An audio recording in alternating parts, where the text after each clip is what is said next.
Para 13. Dearest frog, the nightingale breathed. This is a fairy tale, and you're Mozart in disguise, come to earth before my eyes. Explanation.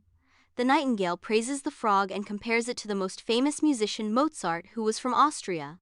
It says that this is like a fairy tale, a dream come true that such an accomplished singer is present before her. Para 14. Well, I charge a modest fee. Oh, but it won't hurt, you'll see. Now the nightingale inspired, flushed with confidence and fired, with both art and adoration, sung, and was a huge sensation. Explanation.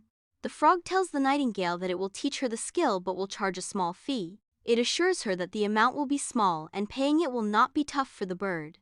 The nightingale regains its confidence to sing. With this newfound confidence, it sang well. The bird's music became famous, and creatures from far-off places were attracted to it. Para 15. Animals for miles around flocked towards the magic sound, and the frog with great precision counted heads and charged admission. Explanation. Animals gathered from far-off places to hear the magical song of the nightingale. The frog organized concerts and charged an admission fee from all the creatures who came to hear the bird's song. Para 16. Though next morning it was raining, he began her vocal training. But I can't sing in this weather. Come, my dear, we'll sing together. Just put on your scarf and sash, coo-ah-wah, coash, coash. Explanation. The next morning after the concert, it was raining, and the bird did not want to sing. The frog insisted and commenced her training. Despite the nightingale's refusal to sing in the rainy weather, the frog forces it to sing. It asks her to cover her head with a scarf to save herself from the rain, and to wear a sash given to her as she has joined his music class. Both sing a song, coo-ah-wah, coash, coash. Para 17. So the frog and nightingale journeyed up and down the scale for 6 hours till she was shivering and her voice was hoarse and quivering. Explanation. The frog and the nightingale continued singing for 6 hours.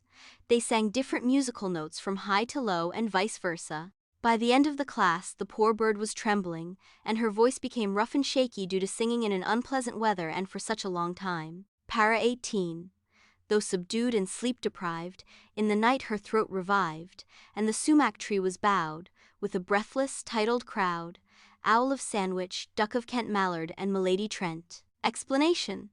The sumac tree where Nightingale sat and sang in its melodious voice was crowded, and it seemed that it had bent as a mark of respect to the royal gathering which had come for the concert. The royal creatures that had come were the Owl of Sandwich, the Duck of Kent, Mallard, and Milady of Trent. The poet has added the names of animals like owl, duck, mallard, to the names of historical figures like Earl of Sandwich, Duke of Kent, my lord and my lady of Trent, to show that a titled and royal crowd had gathered. Para 19. Martin Cardinal Mephisto, and the Coot of Monte Cristo, ladies with tiaras glittering, in the interval sat twittering, and the frog observed them glitter with a joy both sweet and bitter. Explanation. The crowd included Martin Cardinal Mephisto and the Coot of Monte Cristo. All the royal ladies were talking, wearing tiaras which were full of shining metal and precious stone. The frog saw the royal gathering which had come to hear the nightingale's song. He had mixed feelings of happiness and jealousy. He was happy as a huge crowd meant monetary gain. He was jealous of the nightingale's fame as his song had never got such an exceptional audience and praises. Para 20. Every day the frog who'd sold her songs for silver tried to scold her.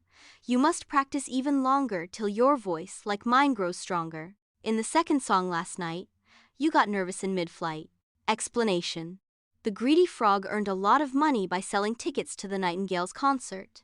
Still, he scolded the poor bird and showed it down by saying that its voice was not strong enough and that it needed to practice more. He also pointed out her mistake and said that the previous night, during the second song, she had gotten nervous in the middle of the song. Para 21. And my dear lay on more trills, audiences enjoy such frills. You must make your public happier, give them something sharper, snappier. We must aim for better billings. You still owe me 60 shillings. Explanation. The frog orders the nightingale to use fancy notes in her song, so that the audience enjoys it more and more and more creatures gather to hear her sing. The frog wants her to please the audience and use sharp notes, sing snappy songs which are liked by them. He wants her to aim at earning more and more money. He reminds her that she still owes him 60 shillings. He is referring to the fee that she must pay him for the music training. Para 22. Day by day the nightingale grew more sorrowful and pale. Night on night her tired song zipped and trilled and bounced along, till the birds and beasts grew tired at a voice so uninspired. Explanation. With each passing day the nightingale became sad and weak. With each passing day the bird's song reflected its tiredness and lack of interest. It sang quickly and would not enjoy singing. The songs were no longer melodious, and the creatures of the bog did not enjoy them anymore. The bird's voice did not attract crowds any longer. Para 23, and the ticket office gross crashed, and she grew more morose. For her ears were now addicted to applause quite unrestricted, and to sing into the night all alone gave no delight. Explanation. There was no audience for the nightingale's concert. This made the bird sad, as now she was habitual of praises from the audience. Now it no longer enjoyed singing alone. Para 24. Now the frog puffed up with rage. Brainless bird, you're on the stage. Use your wits and follow fashion. Puff your lungs out with your passion. Explanation. As the frog's earnings stopped, it got furious. It called it a brainless bird and scolded, saying it should use intelligence and realize the importance of performing on a stage. It asked the bird to sing according to the choice of the audience and to follow the latest trends. It forced the bird to take very deep breaths and sing with lots of force and emotions. Para 25. Trembling, terrified to fail, blind with tears, the nightingale heard him out in silence, tried, puffed up, burst a vein, and died. Explanation.